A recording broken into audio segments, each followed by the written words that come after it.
ഹിർക്കൽ രാജാവെന്ന ചക്രവർത്തി അന്താക്കിയ എന്ന രാജ്യം ഭരിച്ചുകൊണ്ടിരുന്ന കാലഘട്ടം. ഹിർക്കലിന്റെ ആരും ഭയപ്പെടുന്ന സർവ സൈന്യം തൊട്ടടുത്തുള്ള മുസ്ലിം ഭൂരിപക്ഷ പ്രദേശത്തെ ആക്രമിക്കുവാനും കീഴ്പ്പെടുത്തുവാനുമായി സർവവിധ സന്നാഹങ്ങളോടും കൂടി അവിടത്തേക്ക് യാത്ര പുറപ്പെടുകയുണ്ടായി. ദിവസങ്ങളോളം നീണ്ടുനിന്ന യുദ്ധത്തിനൊടുവിൽ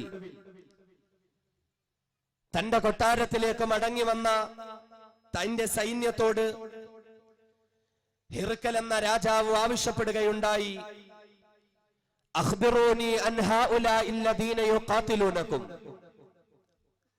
നിങ്ങളോട് യുദ്ധം ചെയ്ത, നിങ്ങൾ ഏതൊരു സമുദായത്തോട് യുദ്ധം ചെയ്യാൻ പോയോ ആ ഒരു സമുദായത്തെ പറ്റി നിങ്ങൾ എനിക്ക് അറിയിച്ചു തരിക. യുദ്ധത്തിന്റെ വർത്തമാനങ്ങൾ എന്തെല്ലാമാണ്? ഇതുവരെയും ഹിർക്കലിന്റെ നേതൃത്വത്തിൽ തന്റെ രാജ്യത്തു നിന്നും പുറപ്പെട്ടിട്ടുള്ള ഒരു യുദ്ധസംഘങ്ങളും പരാജയം രുചിച്ചുകൊണ്ട് തന്റെ രാജ്യത്തേക്ക് കടന്നു വരേണ്ടി വന്നിട്ടില്ല.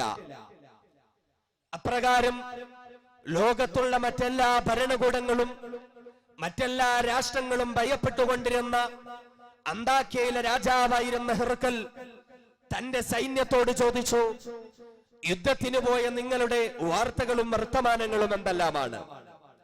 ഈ സമയം വളരെ വിഷമത്തോടുകൂടി, വളരെ നിരാശയോടുകൂടി ആ സൈന്യം പ്രിയപ്പെട്ട മഹാരാജാവിനോട് ഉണർത്തിക്കുകയുണ്ടായി, ചരിത്രത്തിൽ ആദ്യമായി ഹിർക്കൽ എന്ന രാജാവിന്റെ സൈന്യം പരാജിതരായിരിക്കുകയാണ്. ചരിത്രത്തിൽ ആദ്യമായി ഹിർക്കൽ എന്ന മഹാരാജാവിന്റെ പരാജയം അറിഞ്ഞിട്ടില്ലാത്ത സൈന്യം തോറ്റുപോയിരിക്കുകയാണ്. സർവ സൈന്യാധിപൻ ഉൾപ്പെടെ സർവരും ഹിർക്കൽ രാജാവിന്റെ മുന്നിൽ തലതാഴ്ത്തിക്കൊണ്ട് നിൽക്കുമ്പോൾ തന്റെ സിംഹാസനത്തിൽ നിന്നും ചാടി എഴുന്നേറ്റുകൊണ്ട് രാജാവ് ചോദിച്ചു, എന്തിന്റെ പേരിലാണ് നിങ്ങൾക്ക് പരാജയം സംഭവിച്ചത്? എവിടെയാണ് നിങ്ങൾക്ക് വീഴ്ചകൾ സംഭവിച്ചു പോയത്? ഹിർക്കൽ രാജാവിന്റെ സദസ്സിൽ വന്നു നിൽക്കുന്ന നൂറുകണക്കിന് പടയാളികളുടെ ഇടയിൽ നിന്നും ഒരു വയോവൃദ്ധനായ മനുഷ്യൻ എഴുന്നേറ്റ് നിന്നിട്ട് പറഞ്ഞു, ഞാൻ പറയാ നമുക്ക് എവിടെയാണ് പരാജയം സംഭവിച്ചതെന്ന്.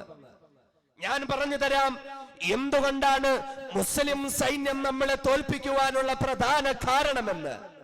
നൂറ്റാണ്ടുകൾക്ക് മുമ്പ് നടന്നിരുന്ന സംഭവം വിശുദ്ധമായ ദീനുൽ ഇസ്ലാമിന്റെ ചരിത്രങ്ങൾ രേഖപ്പെടുത്തുന്ന അംഗീകരിക്കപ്പെട്ട കിതാബുകൾ നമ്മുടെ മുന്നിൽ തുറന്ന് വിവരിച്ചു തരുമ്പോൾ ആ വയോവൃദ്ധനായ മനുഷ്യൻ പറഞ്ഞു, യുദ്ധത്തിന് വേണ്ടി സകല സാമഗ്രികളോടൊപ്പം നാം അങ്ങോട്ട് പടപ്പുറപ്പാട് നടത്തിയെങ്കിൽ പാതിരാത്രിയുടെ നിശബ്ദതയിൽ നാം എല്ലാവരും മദ്യം കുടിച്ചുകൊണ്ട് മതോന്മത്തന്മാരായി നമ്മുടെ ഓരോരുത്തരെയും കൂടാരങ്ങൾക്കുള്ളിൽ അന്യരായ സ്ത്രീകളുടെ ശരീരത്തെയും പുലുകിക്കൊണ്ട് കിടന്നുറങ്ങിക്കൊണ്ടിരിക്കുമ്പോൾ മറുഭാഗത്ത് മുസ്ലിം പടയാളികളെ നമുക്ക് കാണാൻ കഴിയുമായിരുന്നു.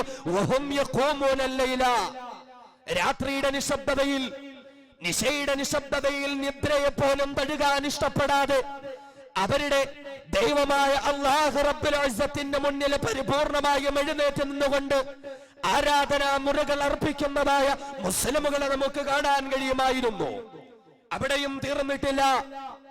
പകലിന്റെ വെളിച്ചമുള്ള നേരങ്ങളിൽ നാം ഓരോരുത്തരും സ്വസ്ഥമായി വിനോദങ്ങളിൽ പങ്കെടുക്കുമ്പോഴും നമുക്ക് കാണാൻ കഴിയുമായിരുന്നു പകലിന്റെ പ്രകാശത്തിലും ക്ഷീണം പോലും വകവെക്കാതെ യുദ്ധത്തിന് വേണ്ടിയുള്ള ഒരുക്കങ്ങൾ പോലും മാറ്റിവെച്ചുകൊണ്ട് മുസ്ലിമുകളായ പടയാളികൾ നോമ്പനുഷ്ഠിച്ചുകൊണ്ട് ആരാധനകാല മുറകൾ അർപ്പിക്കുന്നത് നമുക്ക് കാണാൻ കഴിയുമായിരുന്നു.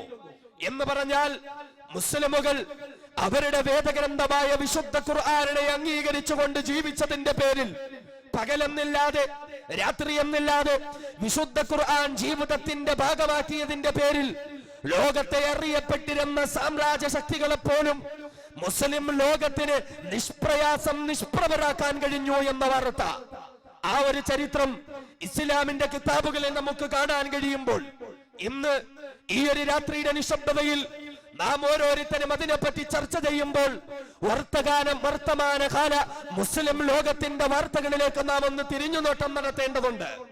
ഈജിപ്തിലും സിറിയയിലും ഫലസ്തീനിലും ഉൾപ്പെടെയുള്ള പ്രദേശങ്ങളിൽ പിറന്ന നാടിന്റെ വിമോചനത്തിന് വേണ്ടി ഇന്നും 100 പിഞ്ചു കുഞ്ഞുങ്ങൾ ഉൾപ്പെടെയുള്ളവർ വീരമൃത്യു വരിച്ചുകൊണ്ടിരിക്കുന്ന വാർത്തകൾ നമ്മുടെ മുന്നിലേക്കുണ്ടെങ്കിൽ എന്തുകൊണ്ടാണ് മുസ്ലിം ലോകത്തിന് വിജയത്തിലേക്ക് കടക്കാൻ കഴിയാത്തത്? വേണ്ട, നമ്മുടെ ഇന്ത്യ രാജ്യത്ത് പോലും തൊട്ടടുത്ത ഉത്തർപ്രദേശില്ല മുസഫർനഗർ എന്ന് പറയുന്ന ആ ജില്ലയിൽ പോലും മുസ്ലിമായി ജീവിച്ചു എന്നൊറ്റ കാരണത്തിന്റെ പേരിൽ സ്വന്തം വീടുകളെ പോലും ഉപേക്ഷിച്ചുകൊണ്ട് നാട് വിട്ടു പിറന്ന നാടിലെ അഭയാർത്ഥികളെ പോലെ കഴിയേണ്ടി വരുന്ന മുസ്ലിമുകളുടെ വർത്തമാനകാല മുസ്ലിമുകളുടേതായ ആ വാർത്തകളിലേക്ക് നാം ഒന്ന് തിരിഞ്ഞു നോക്കണം. എവിടെയാണ് മുസ്ലിമുകൾക്ക് പിഴവ് പറ്റിയത്? എന്തുകൊണ്ടാണ് മുസ്ലിം സമുദായത്തിന് വിജയത്തിലേക്ക് കടക്കാൻ സാധിക്കാത്തത്? ഖുർആനിനെ അനുസരിച്ച് ജീവിച്ചിരുന്ന കാലഘട്ടത്തിൽ മുസ്ലിം ലോകത്തിന് വിജയം കിട്ടിയിരുന്നു എന്നത് ഏതെങ്കിലും ചില ഇസ്ലാമിക ചരിത്ര ഗ്രന്ഥങ്ങളിൽ മാത്രം രേഖപ്പെടുത്തിയിരിക്കുന്ന കേവലം ചരിത്രമല്ല. ലോകത്തിന്റെ ചരിത്രം നാം പരിശോധിക്കുവിൻ. 18-ാം നൂറ്റാണ്ടിൽ മുസ്ലിം ഭൂരിപക്ഷ പ്രദേശമായിരുന്ന ഈജിപ്തിലേക്ക് പടനയിച്ചെത്തിയിരുന്നു അന്നത്തെ സാമ്രാജ്യ വർഗീയ ശക്തികളായിരുന്ന ബ്രിട്ടനിന്റെ പട്ടാളക്കാർ.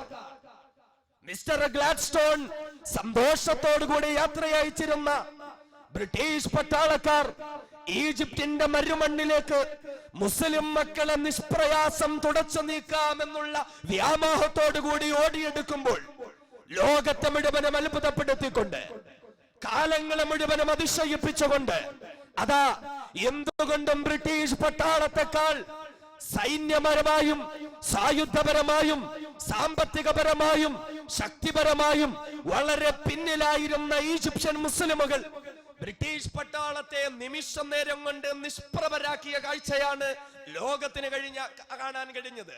ലോകം മുഴുവനും ചർച്ചയായി. മുസ്ലിമുകൾക്ക് വിജയം നേടിക്കൊടുത്തതിന്റെ പിന്നിൽ പ്രവർത്തിച്ച ആ മഹാശക്തി ഏതാണ്? ആ മഹാ അത്ഭുതം ഏതാണ്? ഇതിനെപ്പറ്റി ഒരു പഠനം നടത്താൻ അന്നത്തെ ബ്രിട്ടീഷ് പ്രധാനമന്ത്രിയായിരുന്ന മിസ്റ്റർ ഗ്ലാഡ്സ്റ്റോൺ ഒരു പഠന സംഘത്തെ തന്നെ നിയോഗിച്ചുകൊണ്ട് അദ്ദേഹം അവരെ ഈജിപ്തിലേക്ക് പറഞ്ഞയക്കുകയുണ്ടായി.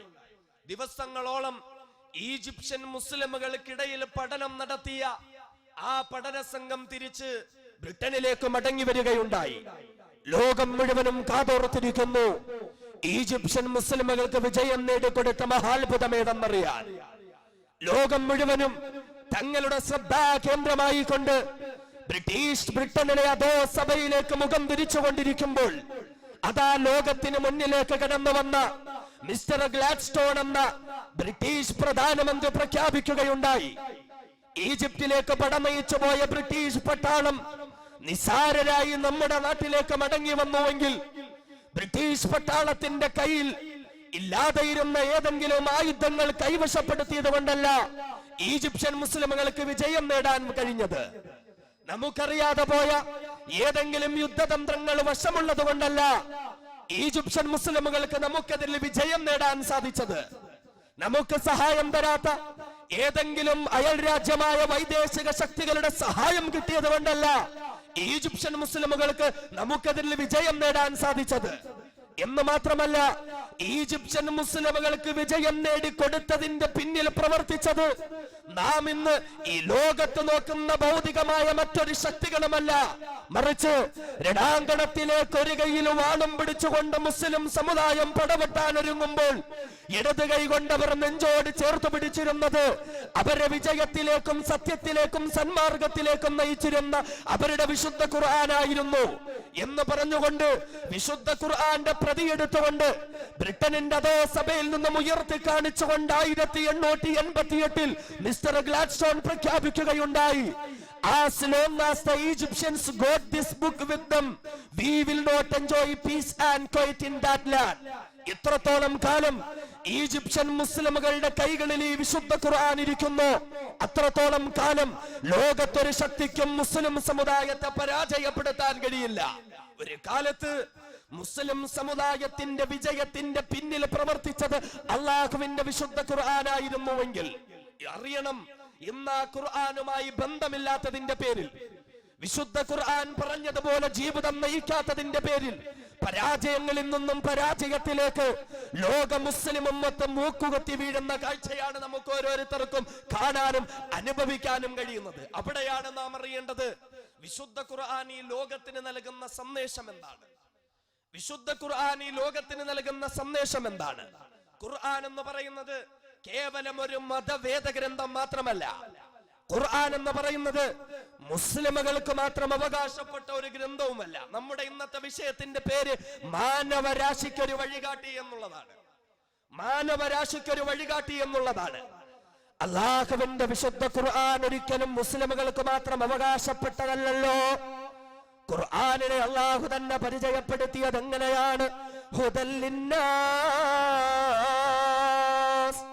അതേ മാനവരാശിക്ക് മുഴുവനും വഴികാട്ടുന്ന ഖുർആൻ, മാനവരാശിക്ക് മുഴുവനും വഴികാട്ടുന്ന ഖുർആൻ, അന്ധതയിലും അന്ധവിശ്വാസങ്ങളിലും ആണ്ടുപോയ അറബി സമൂഹത്തെ ലോകത്തെ മുന്നിൽ തിളങ്ങുന്ന താരകതുല്യങ്ങളാക്കി മാറ്റിയ ഖുർആൻ, അടിച്ചമർത്തപ്പെട്ടുകൊണ്ടിരുന്ന അടിമവർഗത്തിന് വിമോചനം നേടിക്കൊടുത്ത വിശുദ്ധ ഖുർആൻ, പെണ്ണായി പിറന്നു പോയതിന്റെ പേരില് പ്രിയപ്പെട്ട പിതാവിന്റെ കരങ്ങൾ കൊണ്ട് അറേബ്യയുടെ മരുമണ്ണിന് കുഴിക്കുള്ളിൽ കിടന്ന് ശ്വാസം മുട്ടി മരിച്ചു പോകുന്ന പ്രിയപ്പെട്ട പിഞ്ചോമന മക്കൾക്ക് സ്വാതന്ത്ര്യം നേടിക്കൊടുത്ത വിശുദ്ധ ഖുർആൻ, കാലങ്ങൾക്കതീതമായി ലോകത്തെ സമാധാനത്തിലേക്ക് നയിക്കുന്ന ഖുർആൻ, കാലങ്ങൾക്കതീതമായി ഈ ലോകത്തെ സന്മാർഗത്തിലേക്ക് നയിക്കുന്ന ഖുർആൻ, അതേ ചരിത്രത്തിൽ ഇന്ന് പോലും ഒരു വള്ളിക്ക് പോലും തെറ്റില്ലാതെ, ഒരു പുള്ളിക്ക് പോലും മാറ്റമില്ലാതെ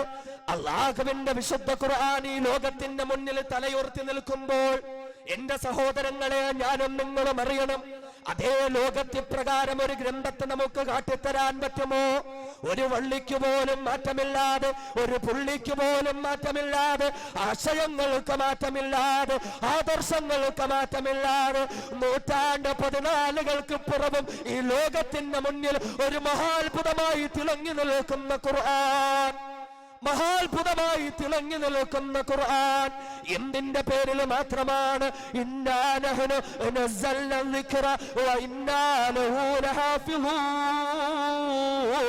രാജാതിരാജനായ സർവേശ്വരനായ കരുണാമയനായ ജഗം നിയന്താവായ അല്ലാഹു റബ്ബുൽ ഇസ്സത്ത് പ്രഖ്യാപിക്കുന്നതെന്താ?